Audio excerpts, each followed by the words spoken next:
Hi, kamusta po kayo lahat mga tropa? Another day, another mini vlog na naman mga kaganapan dito sa bahay.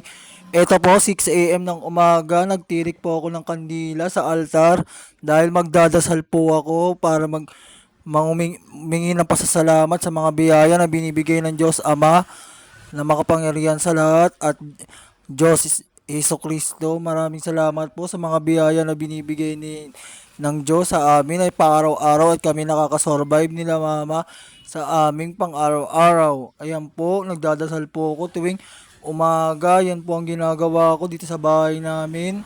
Ito po ang mga kaganapan. At ito po ang kaganapan. Ito, ang pusa ko nangungulit na naman. At ayan, ginigising-gising pa ako. Gusto ko pa nga mag-iglip-iglip ng tulog. At ayan, nangungulit na naman ang pusa kong si Boyet. Gusto na naman kumain. Naubos na kasi ang cat food. Hindi kasi niya nagtitira. Talagang sinusulit niyang ubusin lahat ng cat food. Wala nang pambili ng cat food. Kaya ganyan. Nangungulit na naman. Gusto na naman niya kumain. Yan ang ginagawa ng aking pusang si Boyet sa umaga. Fast forward muna tayo. Ngayong gabi, nanood kami ng balita, 24 oras. At ayan, ang kaganapan dito sa bahay.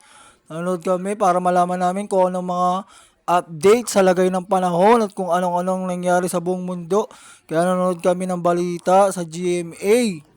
At ayan po mga kaganapan sa 24 oras. At ito na naman po pagkatapos ng 24 oras, nanood kami ng paboritong teleserye ba to o ano o Encantadia ng GMA.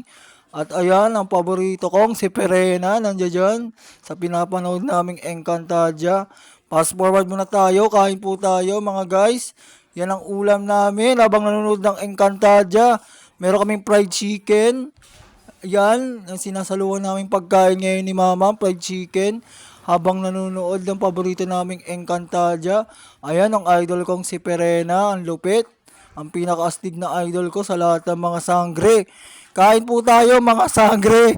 Mga tropa, yan po, pinagsaluhan namin ni Mama ang pagkain ngayong gabi. Maraming salamat sa lahat ng mga pagkain kahit pa paano nakasurvive kami. Maraming salamat sa Diyos Ama na makapangyarihan sa lahat.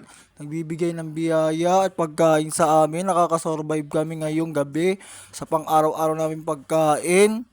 At ayan po, habang nanonood kami ng TV, kumakain kami. Ayan ang kaganapan dito sa bahay namin. Ayan ang mga nangyayari. Sarap ng pagkain namin, yung fried chicken.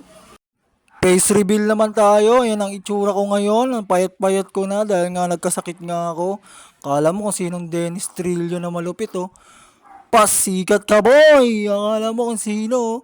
Pa-cute-cute pa sa camera. Akala mo sinong malupit na face reveal. At hanggang dito na lang mga guys. Maraming salamat po sa panonood. Pag-share. Goodbye, pabahay.